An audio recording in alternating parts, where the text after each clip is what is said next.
জাহাঙ্গীরনগর বিশ্ববিদ্যালয় কেন্দ্রীয় ছাত্র সংসদ জাকসু নির্বাচনে কেন্দ্রীয় সংসদে প্রায় সবগুলো আসন শিবির সমর্থিত প্রার্থীদের দখলে থাকলেও হারাতে হয়েছে শীর্ষ পদ ভিপি।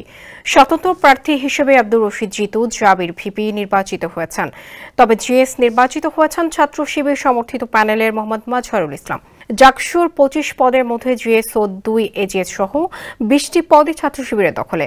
তারা হলেন জিএস পদে মাজহারুল ইসলাম, এজিএস পদে ফেরদৌস আল হাসান ও আয়েশা সিদ্দিকা মেঘলা, শিক্ষা ও গবেষণা সম্পাদক পদে আবু উবাইদা উসামা, পরিবেশ ও প্রকৃতির সংরক্ষণ সম্পাদক পদে সাফায়েত মীর, সাহিত্য প্রকাশনা সম্পাদক পদে জাহিদুল ইসলাম বাপ্পি, সাংস্কৃতিক সম্পাদক শেখ জিসান আহমেদ, সহ সাংস্কৃতিক সম্পাদক পদে রায়হান উদ্দিন।